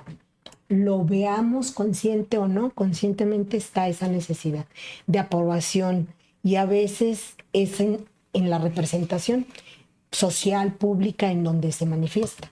A lo mejor no voy a decir, es que en mi casa no me aprobaron, pero tengo una necesidad terrible de aprobación social. Recuerdo ahorita a Michael Jackson, aclamado por millones, mundialmente querido, entre comillas, admirado, respetado, idolatrado. Y él nunca pudo verse con ojos amorosos realmente. No pudo. Entonces, ¿de qué sirvió lo de afuera si adentro no ocurre? Y no ocurre, y ahí entra una parte del marco teórico que estamos viendo, creo, que es la parte psicológica, de donde procedo no soy validado, no soy, o me distinguen a través de la exigencia, de tantas cosas, que no me siento completamente valorado, valioso, y me sobreexijo. Y entonces así me diga todo el planeta que soy lo máximo, no lo soy, no para mí. Aunque lo valide objetivamente afuera, me carezco de ese elemento, no se integró, no se desarrolló. El archivo está atorado, la película se trabó en el carrete, no sé. ¿Cómo te suena con relación a tu inquietud? Pues digo, es algo que me es familiar, pero siento que sí tiene solución y ese ejemplo es buenísimo, el de Michael Jackson. Alguien que tenía todo, que él nunca se dio cuenta, pero él permitió que esa pesadilla se lo consumiera. Y la pesadilla era él mismo, no son los demás. ¿Quién? ¿Mande? ¿Quién no? Todos. ¿Quién no? ¿Quién cree que lo tiene todo? ¿Quién no sufre por la manchita? Así es. Por la espinilla. Pero, por ejemplo, esa espinilla que es un dolor de cabeza para los padres, cuando los hijos tienen 14 y están todo el día en el espejo, no entienden qué va a pasar. Por más que uno se los diga y no te estés tocando la cara porque va a ser peor, va a pasar. Y hay quienes dramatizan, pero es su pesadilla. No lo entienden. Va a llegar el momento, puede llegar el momento en que lo entienden, pero pueden tener 70 años y nunca lo entendieron.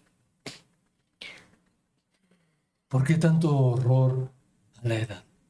A la edad y a la no perfección. ¿Por qué? Por la no permanencia, porque te vas a extinguir, porque te vas a morir. Pero un adolescente no piensa en eso. Un adolescente piensa en que todo mundo le va a ver ese grano. Sí, pero Guillermo, bueno, mencionó la edad, no el aspecto físico. La edad por sí.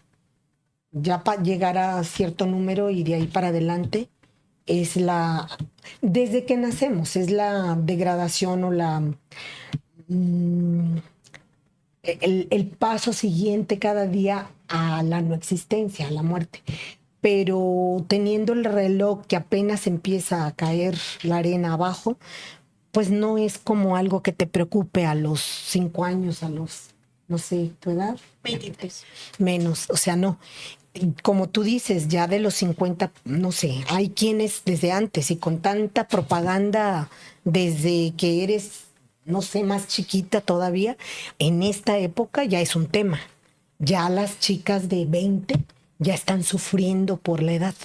De 15 ya están sufriendo por el cuerpo, que todavía ni se les acaba de desarrollar y ya a ver qué se ponen, qué se quitan. Entonces sí es complejo, pero es eso.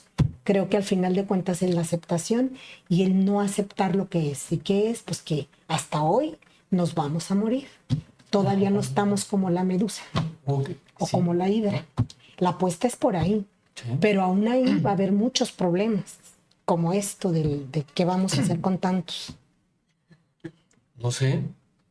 Ya veremos. Ese es el problema de ustedes. Claro. Vamos de salud.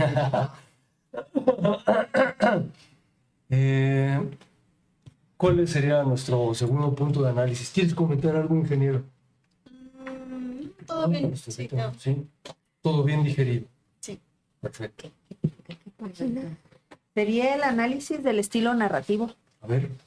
Analizar la estructura de la pesadilla como si fuera una obra narrativa con su peculiar lógica matemática, histórica, filosófica, literaria y dramatúrgica, la cual conlleva un comunicado interno encriptado, cifrado, enigmático, codificado.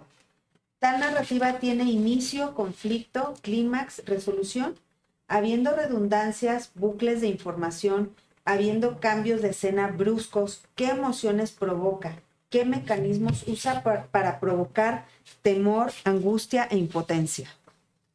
Presuponiendo que aprendimos a alarmarnos con esos elementos, preguntemos, ¿por qué es que produje precisamente este lenguaje y esta forma de narrar mi mensaje? Sueño informante, ¿qué entera o da noticia de algo fundamentado en, inspirado en, que da forma sustancial a algo? Me narro un sueño.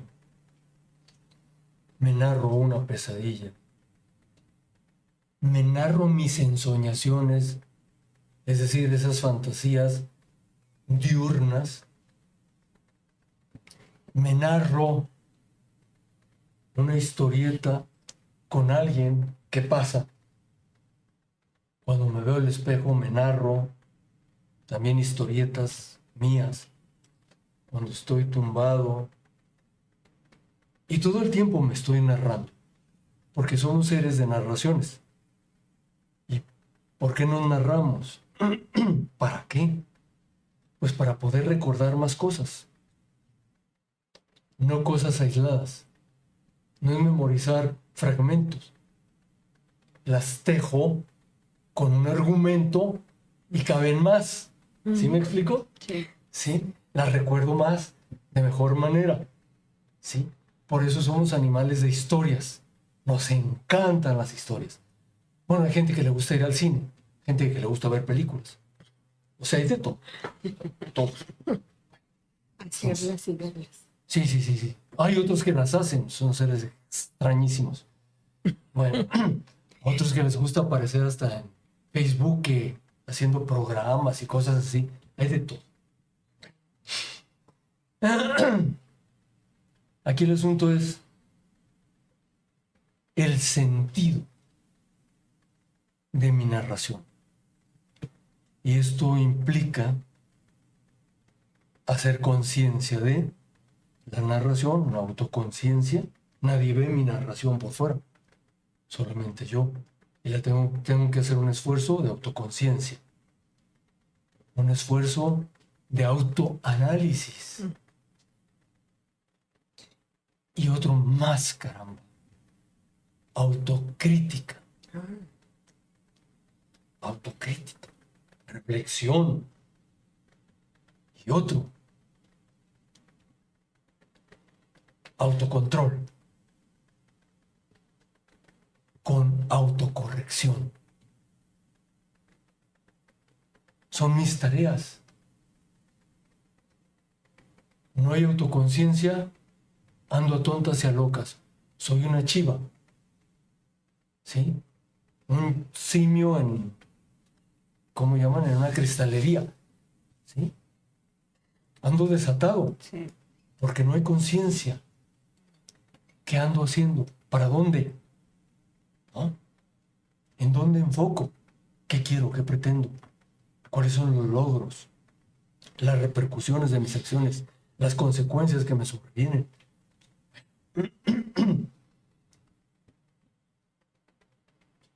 Un autoanálisis.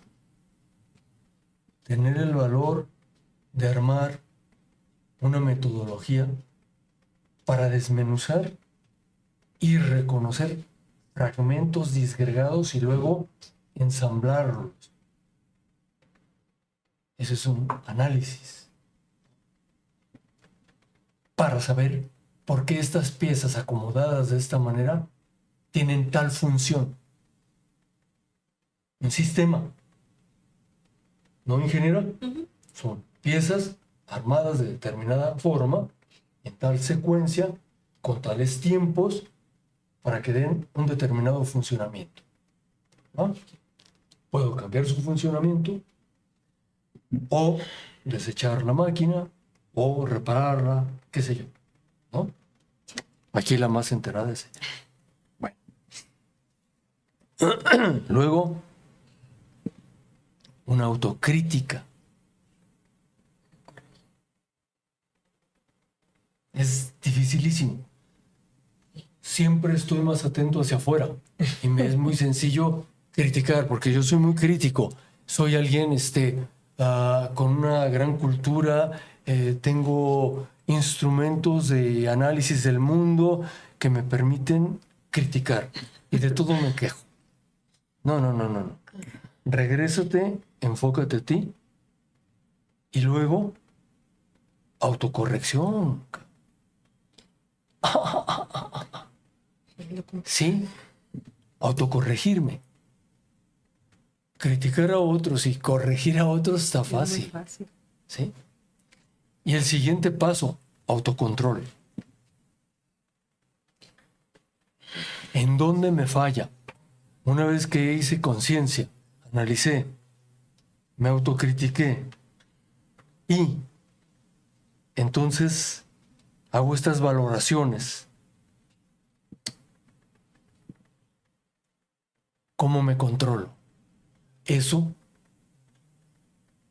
Pues entran muchas cosas ahí. Sí. Muchas. Bueno, con la edad se supondría que deberíamos estar pudiendo hacer esto. O sea, ser joven, ¡ay, lo máximo! Espérame. No, lo viejo, fuchi. Que no hay. Bueno, en muchísimos no lo hay, pero debiese de haber una perfección en otros aspectos. ¿No? ¿Qué les parece si vamos cerrando? Porque se nos agota el tiempo y además ustedes tienen que viajar. ¿Sí? ¿Comentarios para ir cerrando? vayamos cerrando, por favor. Ya, gracias. ¿Qué quieren comentar? Pues faltaría, es un maya, tranquila. Tu comentario, Evelyn. Bueno, ahorita hace rato que estaban platicando que, bueno, no sé si ese yo lo entendí, mi mamá estaba diciendo, no sé, miedo a, bueno, que no tenía que ver los cambios físicos con el envejecimiento, o no sé, así lo entendí, pero creo que sí tiene que ver el envejecimiento con los cambios físicos. Es que no me acuerdo cómo lo plantearon, la verdad. No sé, dijiste el envejecimiento, pero la señorita comentaba que es el miedo a morir. Que bueno, sí, yo no me preocupo por ahorita mis cambios físicos, pero no, y ahorita tampoco estoy preocupada por miedo a morir ni nada. Pero sí, nada más eso, que creo que sí está relacionado los cambios físicos con el envejecimiento, que tienen cierta conexión. No me acuerdo muy bien cómo le dijeron, pero era algo así. Ya. Sí. Esto que está sometido a la biología, a la física y a la química, tiene esas transformaciones materiales, de existencia material, donde deberíamos estar creciendo. Es acá, en valores, en emociones, en trato, en autocorrección, autocontrol, ¿sí? Por eso, generalmente, el paradigma erróneo es, pues la juventud es maravillosa, ok, ¿sí? Y cada oveja con su pareja o cosas así, ¿no? Sí, pero tienes, por ejemplo, a dos estúpidos acompañándose estúpidamente. La perfección que debiese de ir siendo en conocimientos, en valores, en emociones, en perfeccionar los comportamientos, en tener la oportunidad mediante estos conocimientos de guiar a otro sujeto, ¿no? Recomendar, orientar, obsequiar, dar. Ya no es nada más para mí, que era una mortificación. ¿Y para mí qué? Nada más. Ahí queda. Bueno, ese es el principio del individualismo. Para mí, mime conmigo. Para mí de mí. No más. El resto me vale. Son tendencias culturales.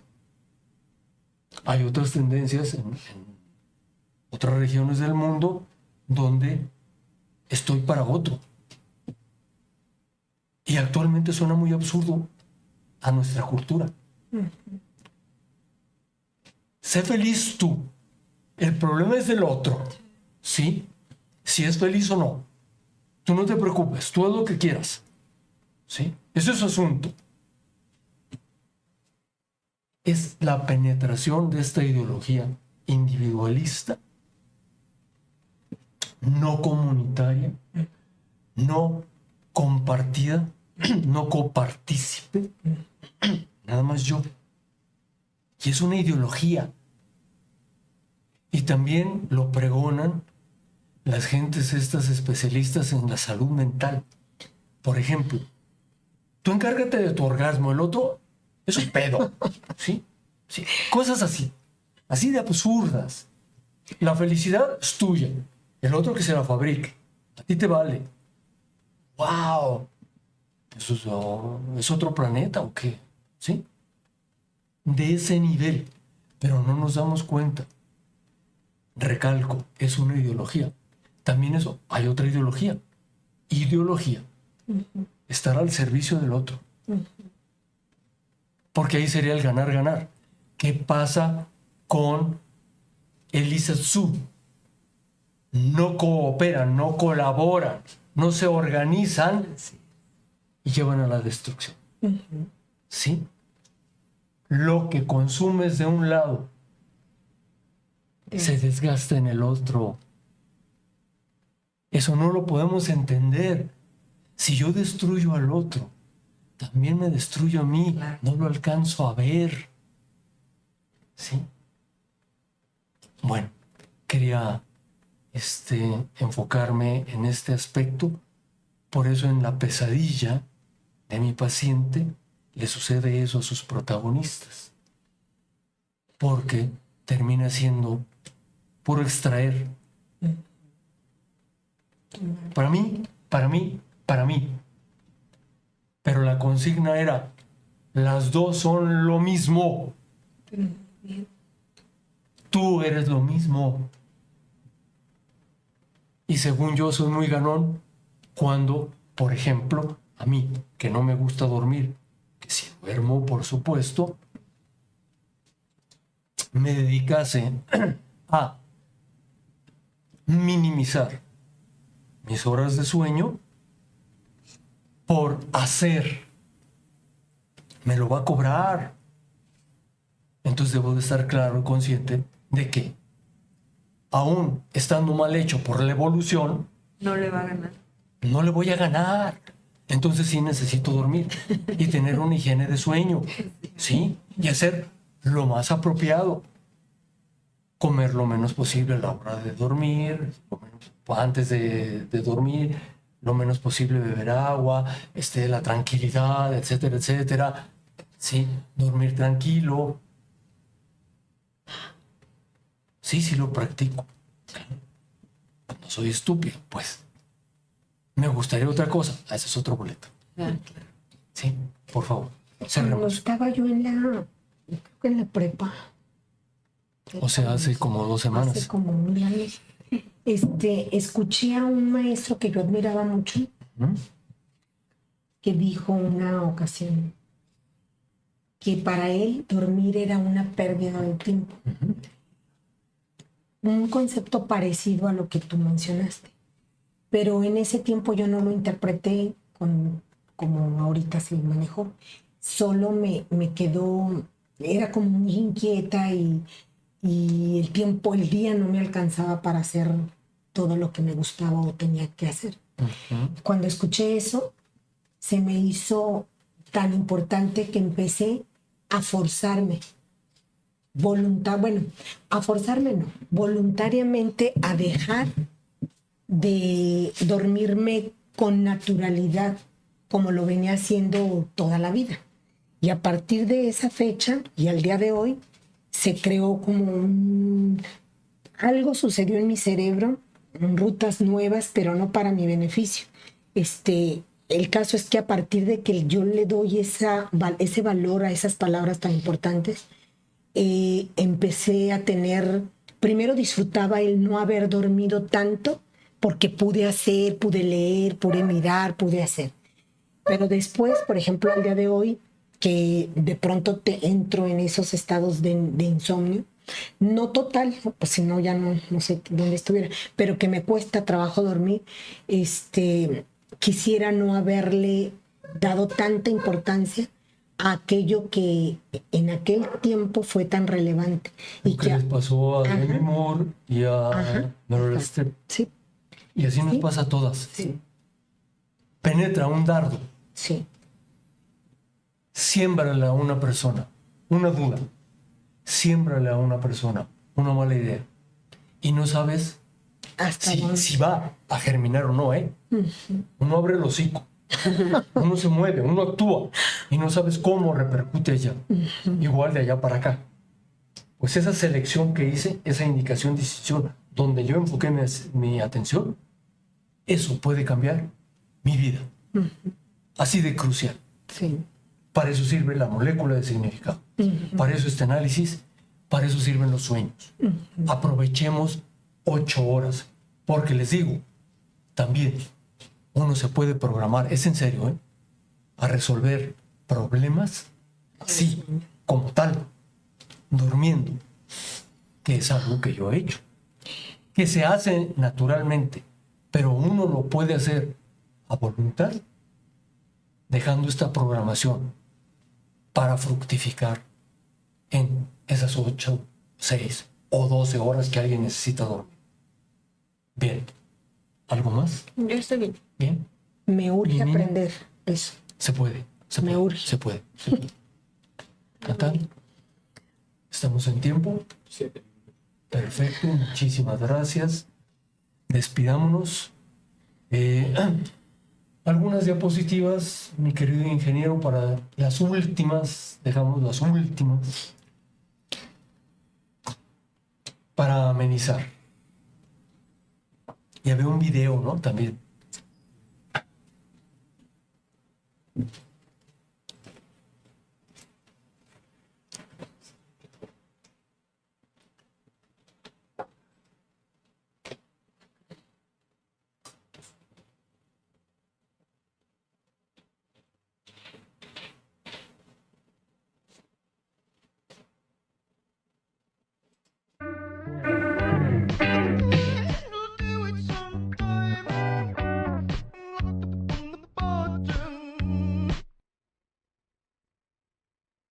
Los 15 pensamientos más sabios de la historia que cambiaron mi vida. 1. Sócrates dijo, solo sé que no sé nada. 2. Buda dijo, el dolor es inevitable, pero el sufrimiento es opcional. 3. Albert Einstein dijo, la mente es como un paracaídas, solo funciona si se abre. 4. Confucio dijo, elige un trabajo que ames y no tendrás que trabajar ni un solo día de tu vida. 5. Marco Aurelio dijo, la felicidad de tu vida depende de la calidad de tus pensamientos. 6. Leonardo da Vinci dijo, la simplicidad es la máxima sofisticación. 7. Nelson Mandela dijo, no es valiente quien no tiene miedo, sino quien sabe conquistarlo. 8. Friedrich Nietzsche dijo, quien tiene un porqué para vivir puede soportar casi cualquier cómo. 9. Platón dijo, la mayor declaración de amor es la que no se hace. El hombre que siente mucho, habla poco. 10. Mahatma Gandhi dijo, sé el cambio que quieres ver en el mundo. 11. Lao Tse dijo, un viaje de 1000 millas comienza con un solo paso. 12. Víctor Hugo dijo, no hay nada más poderoso que una idea cuyo tiempo ha llegado. 13. Aristóteles dijo, somos lo que hacemos repetidamente. La excelencia entonces no es un acto, sino un hábito. 14. Benjamin Franklin dijo, invertir en conocimiento siempre paga los mejores intereses. 15. René Descartes dijo, pienso, luego existo. Ok. Estos son dardos. Sí. ¿Sí? ¿Cómo lo recibe cada cerebro? No sé. ¿Cómo los interpreta cada uno? No sé. Depende de dónde centré mi atención. ¿Cómo lo medí? ¿En dónde lo clasifiqué? ¿Y qué valores axiológicos le pongo? Pero seguramente esa misma frase, ese mismo dardo, esa misma semilla, dentro de un mes va a sonar diferente. Y dentro de 5 años también. Esperemos que sea para la perfección. Para eso estamos aquí. ¿Cuál es nuestra intención con este tipo de programas? Evitar el dolor a través de la experiencia de las películas. Aprender del otro, no en carne propia. ¿Sí? Eso es brillante. Ver lo que acontece allá para no tener que repetirlo. Muchísimas gracias. Contrario, gracias a ti. Gracias a todos. Gracias, ingenieros, muy amables. Gracias. Nos vemos la próxima ocasión. Gracias, gracias, gracias.